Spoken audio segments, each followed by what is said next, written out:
Bonjour, bienvenue sur le plateau de JNLF TV. J'accueille Mathieu Zuber, jeune président des JNLF, qui a été, pour inaugurer cette présidence, confronté bien sûr à une situation tout à fait exceptionnelle. Et il a donc fallu, Mathieu, je pense, beaucoup travailler pour présenter cette session des IGNLF. Oui, évidemment, bonjour.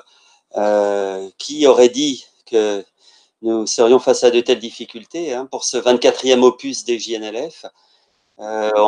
Chaque année, on a l'habitude d'innover à JNLF, de trouver telle ou telle nouvelle session, tel ou tel nouveau mode de présentation, dématérialisation des posters récemment. Et alors là, quelle histoire, se retrouver à repenser complètement un congrès. Tout à Euh, fait. alors que le pays tout entier était plongé dans cette crise sanitaire. Alors, sans réécrire l'ensemble de l'histoire, il faut bien dire que pendant un moment, on a bien espéré pouvoir sauver un élément essentiel auquel on tient tous des JNLF, c'est-à-dire le côté présentiel, la capacité à se réunir, à échanger, disons, tisser tous les liens que l'on aime tisser dans notre communauté neurologique. Donc, on a repoussé successivement les dates. Au niveau du conseil d'administration, il y a eu tout un travail de réflexion, mais de fin juin à fin août, il est apparu que de proche en proche, il n'était plus possible de songer à une telle formule, d'où la décision finalement d'une forme dématérialisée tout à fait début septembre, et quelque chose de nouveau qu'on va découvrir tous ensemble. Les sociétés savantes ont quand même, dans l'ensemble, répondu à ton appel et effectivement seront présentes au cours de ces IGNLF. Est-ce que tu peux nous donner un petit peu quelques éléments sur l'articulation même de ce congrès qui débutera vendredi matin pour se terminer un dimanche en milieu de journée? Est-ce que tu peux nous en dire un petit peu plus? Oui, donc le principe est d'avoir des chaînes mises en parallèle pour permettre de suivre des sessions live qui se succéderont grâce à la participation de toutes ces sociétés savantes qui ont dû, elles aussi, travailler pour souvent changer un peu la forme de leurs sessions, faire des regroupements de sessions de manière à donner quelque chose de vivant. Il a été demandé pour toutes ces sessions à ce qu'il y ait quand même un enregistrement préalable pour parer aux difficultés techniques, mais dans ces sessions live, les orateurs seront bien présents de manière à pouvoir répondre au modérateur qui animera, qui les relancera et aux questions de tous les connectés.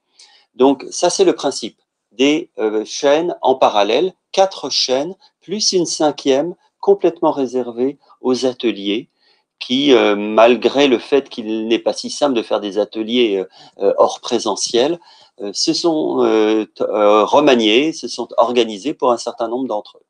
Donc, il y a eu un gros travail du comité local d'organisation pour justement réadapter un petit peu et faire vivre cette chaîne des ateliers.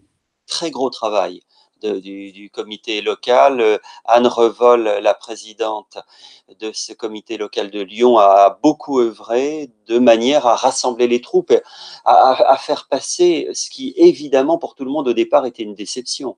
Ne pas vivre un congrès comme on les connaît.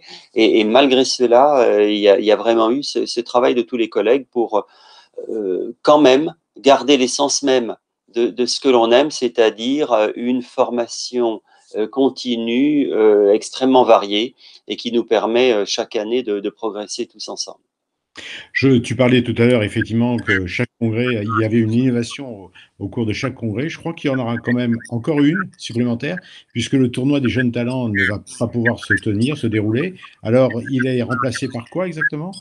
Alors, on a voulu faire quelque chose de ludique et se garder donc la possibilité, cette fois, de ne pas interroger que les internes, mais d'interroger tout le monde.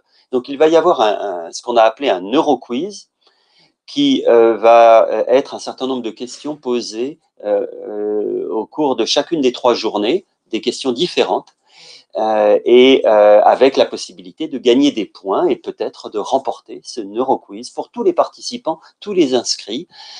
Pour ceux qui ont connu les sessions de la European Academy de neurologie, eh bien, il y avait eu un peu ce principe-là.